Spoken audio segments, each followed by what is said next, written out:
센스링 인사이 한국사 시간입니다. 잘 지내셨나요?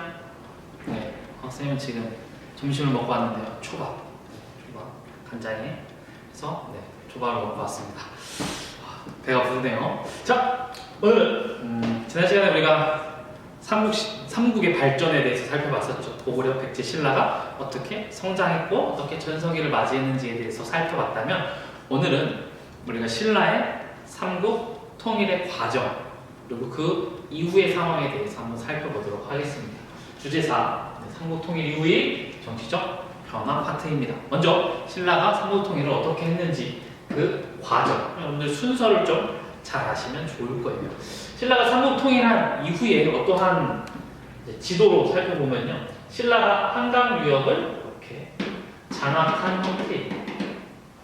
그러다 보니까 이제 이 신라를 견제하기 위해서 고구려와 백제와 친한 일본이 이렇게 연결되는, 그러다 보니까 신라가 좀 지형적으로 고립된 그러한 형태를 갖추게 되었다라고 하는 거, 먼저 지리적인 것들을 여러분들 머릿속에 넣어놓으시고요. 한번 살펴보도록 하겠습니다. 이러한 상황에서 중국이 원래 위진 남북조 시대라고 해서 분열되어 있었어요. 그런데 이 분열된 중국 왕조를 바로 수라고 하는 나라가 통일을 하게 되죠. 그래서 수가 통일을 딱 하고 나니까 이 동북 지역에 고구려라고 하는 힘이 센 나라가 존재하는 거예요. 그래서 오케이, 동북아시아의 짱이 누군지 한번 겨뤄보자 라고 해서 이 수나라가 고구려에 침입해 오게 됩니다. 누가 이기죠? 그렇죠, 바로 고구려가 승리합니다. 무슨 대첩? 살수대첩. 무슨 장군? 그쵸, 을지문덕 장군? 강감찬 아니고, 자, 여기 살수, 그래서 헷갈리지 마시라고, 수가 쳐들어와서 살수대첩에서 승리를 하면서 수나라를 몰아냅니다. 근데 수나라가 이 전쟁에서 패배를 하게 되면서 통일된 지 얼마 안 된 이후에 금방 무너져 버려요. 이 수나라를 이어서 다 등장한 나라가 바로 당나라입니다. 이 당나라도 수나라와 똑같은 길을 가게 되는데, 동북아시아의 패권을 두고 바로 고구려를 침입하게 되죠. 이 당나라의 침입을 고구려가 굉장히 큰 위기를 맞이하게 돼요. 이때 고구려의 이제 왕은 아니고 실제 권력을 가지고 있는 자, 연개소문이라고 하는 자였어요. 혹시 여러분들 몇 년 됐나? 한 3년 됐나? 혹시 안시성이라고 하는 영화 봤나요? 거기 보면 이 스토리가 나름 잘 나와 있는데, 어때요? 이 당나라의 태종의 공격을 바로 안시성에서, 우리가 양만춘으로 알려져 있죠. 양만추 장군의 활약을 중심으로 해서 당나라 역시 막아내게 됩니다. 이러한 상황에서 신라는 이 백제의 압박을 받고 있었어요. 백제가 신라를 압박을 하는데,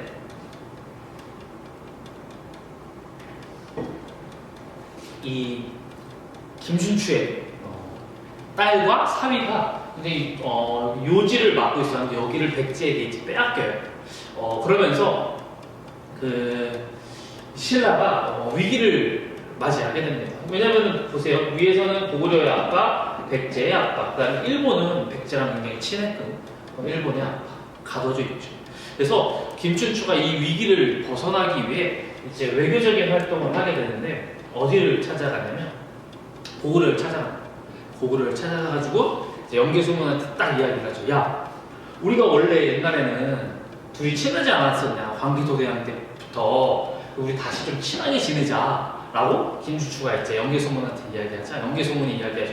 야, 우리랑 친하게 지내려면 니네 뭔가를 내놔야 되지 않냐. 바로 너희가 가져갔었던 우리 고구려 땅, 옛날 고구려 땅을 다시 돌려주라 라고 한 거죠. 돌려줄 수 있어? 힘들게 얻은 거예요. 그래서 김춘추가 그건 안 되겠는데? 라고 하니까 연개소문이 그래? 그러면 너 감옥에 갇혀. 그래서 김춘추를 감옥에 가둬버리죠. 헐, 김춘추 큰 위기에 빠지게 됩니다. 이때 한 명의 인물이 고구려에서 감옥에 갇혀있는 김춘추에게 찾아와서 이야기를 하나 해줍니다. 무슨 이야기를 해주냐면, 옛날에 용궁에 용왕님이 살고 있었는데 많이 아파. 그래서 영국의 의사가 토끼의 간이 필요하다는. 그래서 토끼를 누가 가져올 거냐? 라고 해서 거북이가 제가 가져오겠습니다. 라고 해서 이 육지로 올라오죠. 딱 지나가는데 토끼를 만나는 거예요. 그래서 야, 우리가 너의 간이 필요하다. 응? 라고 했더니 아니지. 네. 우리 용왕님이 많이 아프다. 그래서 이제 용궁에 토끼를 데려가죠. 용궁에 데려갔더니 뭐라 그래? 네 토끼 간이 필요하다. 간을 내놔라고 하니까 토끼가 간 내주면 어떻게 돼? 죽잖아. 그래서 라고 하다가 이제 재치를 발휘해서 내가 간을 집에 놓고 갔다고. 그래서 위에 육지에 가면 간을 주겠다라고 해서 육지로 같이 올라오죠. 또 어때? 토끼가 간 내주면 죽잖아. 그래서 막 도망을 가죠. 막 도망을 가다가 어때? 토끼가 막 도망가니까 거북이가 이제 토끼를 막 쫓아가죠. 그러다가 어때? 도망가던 토끼가 거북이가 이제 느리니까 낮잠을 딱 자지. 그래가지고 거북이가 승리했다는, 그죠? 그 내용을 좀 이상하니? 네. 그 내용을 이제 김추추에게 이야기해줍니다. 그러자 김추추가 그 생각을 하는 거지.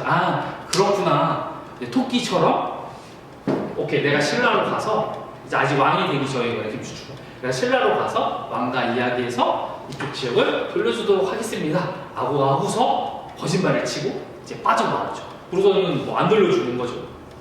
그래서 김추추가 이제 고구려는 안 되겠구나 라고 생각을 하고 일본에 갔다가 일본은 백제랑 친 어디를 찾아가요? 바로 이 당나라를 찾아가요.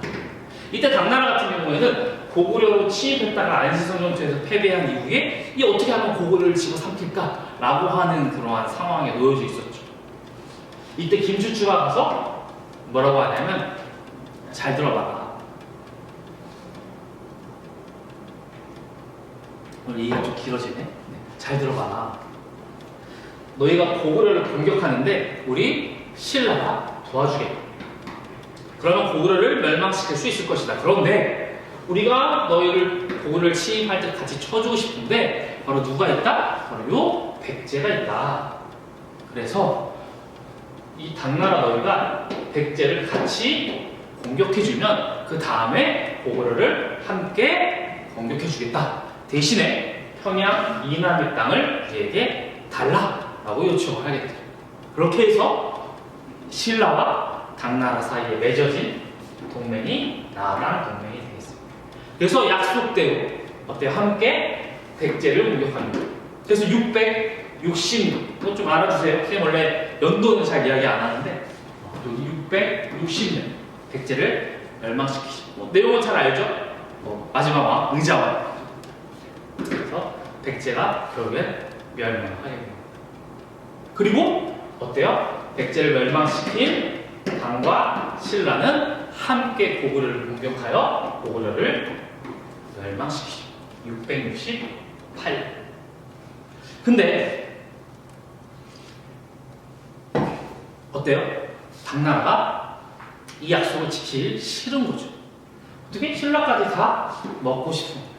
그래서 당나라가 결국에는 배신을 하게 되고, 어때요? 신라와 당나라가 이제 한반도를 둔 사이에 전쟁이 일어나게 됩니다. 이게 나랑 전쟁이죠.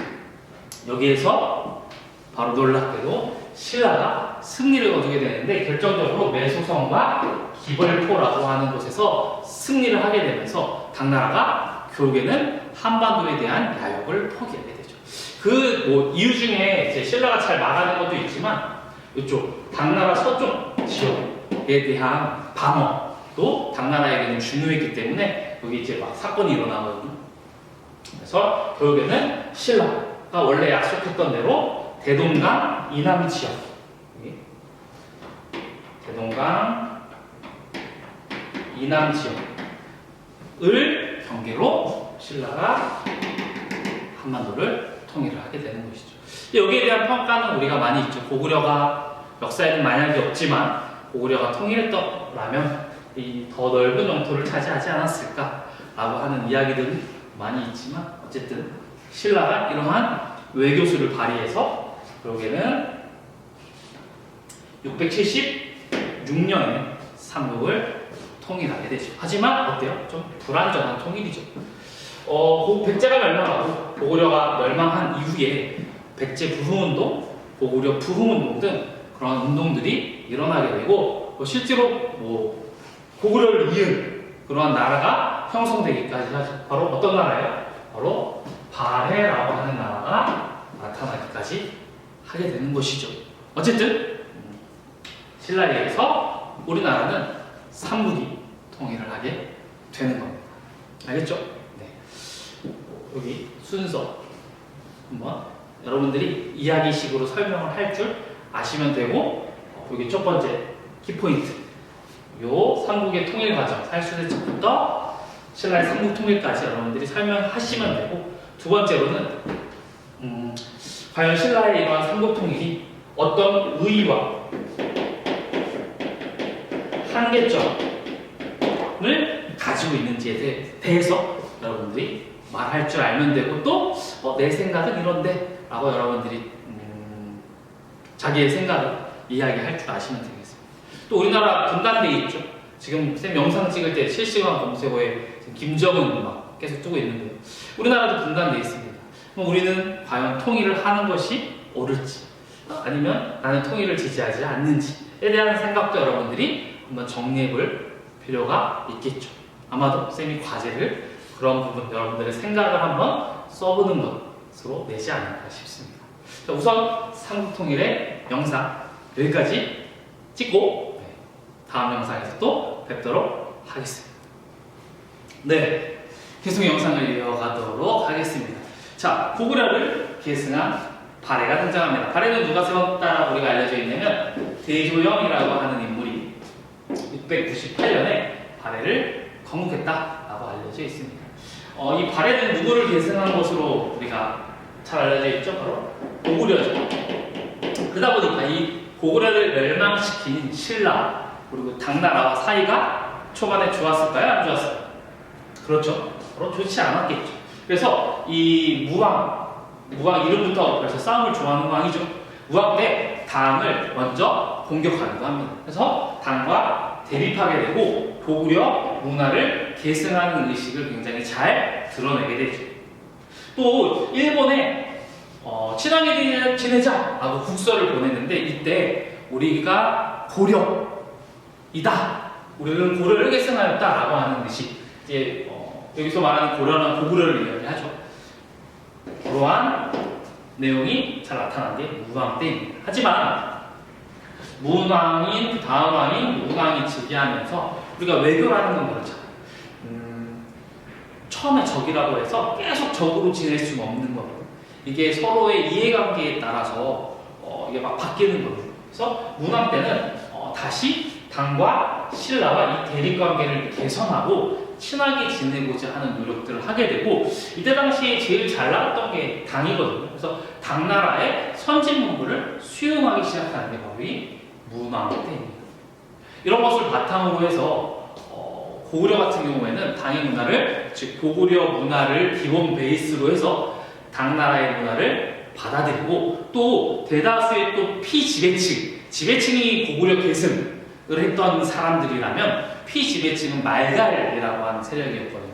그런 쪽 그런 세력들을 기본으로 한 것이 발해 문화의 특징으로 많이 남아 있습니다. 발해는 점점 발전을 해서 선왕 때에는 해동성국이다. 그래서 당나라로부터 너희는 동쪽에 굉장히 번성한 나라다라고 하는 칭찬을 별명이죠. 별명을 얻기도 합니다. 하지만 발해도 결국 시간이 지나면서 여러 지배층의 내분, 그다음에 또 설이 있어요. 여러 개 백두산이 폭발했다는 둥. 그다음에 또 결정적으로 거란이라고 하는 유목민족이 성장을 하게 되면서 발해를 압박하게 되고 거란의 공격으로 결국에는 멸망하게 되고 발해 유민들의 많은 사람들이 바로 고려 해조 왕건에게 귀순해 오게 되면서 발해 역사가 마무리되게 됩니다. 우리 교과서가 바뀌었는데 예전에는 굉장히 더 많은 양이 있었는데 지금 교과서는 좀 많이 소략해졌어요. 여러분들. 그래서 이 정도만 아시면 되겠고요. 부족한 부분은 쌤이 또 교과서 한번 읽어주도록 할게요. 자, 다음.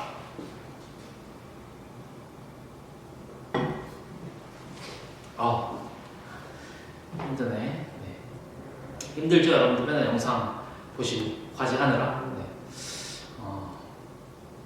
혹시 뭐 쌤 과제 밑에다가 여러분들 따로 하고 싶은 말 있으시면 네, 적으셔도 돼요. 네, 제가 최선을 다해서 여러분들 댓글 달아드리려고 하고 있거든요. 그러니까 질문도 하시고 네, 또 그냥 선생님이랑 소통하고 싶은 친구들 뭐 몇몇 친구들 막 달더라고요. 질문도 하고 그런 것처럼 여러분들 편안하게 하시면 되겠고요. 자, 마지막 통일신라 아래 통치 제대 정비. 신라가 통일된 이후에 전성기를 맞이하게 됩니다. 그 전성기를 맞이하는 왕이 바로 신문왕입니다. 영어로 하면 뉴스페이퍼 왕이죠. 뉴스페이퍼 킹. 이 신문왕 때 왕권을 완전 전제 군주로 강화하게 되는데요. 그래서 이 귀족들의 힘을 약화시키고 이 귀족을 견제하기 위해 이제 신라는 골품제잖아요. 그래서 이것을 이용해서 바로 육두품의 힘을 좀 더 강화시켜서 둘을 대립하게 합니다. 그래서 이 신문왕은 진골의 힘을 약화시키고 왕의 힘을 강화시키기 위해 국학이라고 하는 최고 교육기관을 설치하고 집사부라고 하는 부서를 두어서 바로 육두품들을 많이 앉혀서 강화합니다. 그리고 지방을 정비하는데요.